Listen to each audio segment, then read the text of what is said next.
प्रधानमंत्री जी ने एक बार कहा था कि राजनीति से ह्यूमर खत्म हो गया। तेजस्वी जी ने ह्यूमर लाने की कोशिश की थी। उमस का माहौल है, हर आदमी गर्म हो जाता है थोड़ी उमस में, तो उन्होंने कहा था कि ठंडा, मतलब नहीं तो जूस भिजवाएंगे, शरबत भिजवाएंगे, लस्सी भिजवाएंगे, सत्तू भिजवाएंगे। नमस्कार, आप लाइव सिटीज देख रहे हैं। मैं हूं जय शुक्ला।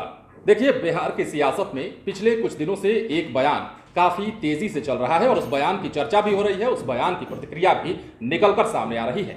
बयान वो जो तेजस्वी यादव ने दिया था नित्यानंद राय को लेकर। आपको पता होगा कि उन्होंने कह दिया था कि जो बिहार में एक बीजेपी के मंत्री हैं उनको ठंडा कर देंगे। इशारा नित्यानंद राय की ओर था। मुख्यमंत्री बनने का ख्वाब देख रहे हैं, ऐसा भी तेजस्वी ने कहा था और उनका सपना जब टूटा तो वो इस तरह की बयानबाजी कर रहे हैं और इसी को लेकर तेजस्वी यादव ने ठंडा करने की बात कही थी। लेकिन अब मनोज झा को सुनिए। मनोज झा राजद के सांसद हैं और वो इस पर प्रतिक्रिया दे रहे हैं। यूं कह सकते हैं कि तेजस्वी यादव के ठंडा करने वाली बात पर सफाई दे रहे हैं और उसका मतलब समझा रहे हैं कि आखिर तेजस्वी यादव ने यह बात क्यों कही थी। हम ज्यादा बेहतर नहीं समझा पाएंगे, मनोज झा उससे बेहतर समझा रहे हैं। तो कभी कभी भाजपा, प्रधानमंत्री जी ने एक बार कहा था कि राजनीति से ह्यूमर खत्म हो गया।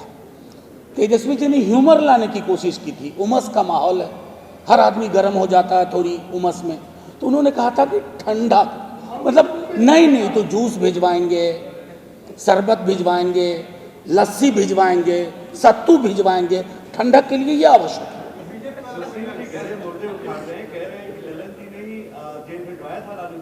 और क्या ललन जी अपने पुराने दस्तावेज को झूठा करार दे रहे हैं? नहीं, मैं तो सीधी सी बात कहता हूं कि सुशील मोदी जी असल में स्मृति लोप के शिकार हो गए। इसको कहते हैं मेमोरी लॉस, और उनको पुरानी कई बातें याद ही नहीं है।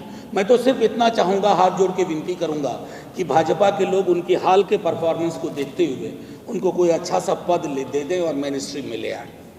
तो सुन लिया आपने और समझ भी लिया आपने। छाछ, लस्सी और दही की बात कर रहे हैं। मनोज झा ने यह कहा कि नरेंद्र मोदी ने कहा था कि आज की राजनीति में उमस बढ़ गई है और उसी उमस बढ़ने के बयान के बाद तेजस्वी यादव ने यह बयान दिया था और ठंडा करने की बात कही थी। वो लस्सी भेजेंगे, छाछ भेजेंगे, शरबत भेजेंगे, कोल्ड ड्रिंक भेजेंगे और इस तरीके से मनोज झा ने इस बयान पर अपनी सफाई भी दी और तेजस्वी यादव के ठंडा करने का मतलब भी समझाया। हालांकि मनोज झा कितना सही कह रहे हैं, कितना गलत कह रहे हैं, वो बात की बात है। लेकिन फिलहाल नित्यानंद राय को दिए गए तेजस्वी यादव के बयान के बाद बिहार की सियासत खूब गरमाई और प्रतिक्रियाएं भी अभी तक निकलकर सामने आ रही है। नित्यानंद राय ने तो खुद भी कह दिया था कि आओ ना भैंसिया का दूध दूहते हैं। बात भैंस के दूहने तक जा पहुंची थी और उसके बाद जो है काफी तरह की बातें भी निकलकर सामने आई थी। अब मनोज झा की इस बात के बाद क्या प्रतिक्रिया निकलकर सामने आती है वो भी देखेंगे। बने रहे लाइव सिटीज के साथ। यदि अब तक आपने हमारे YouTube चैनल को सब्सक्राइब नहीं किया है तो सब्सक्राइब कर लीजिए ताकि हम आपको खबरों से अपडेट रख सकें। धन्यवाद।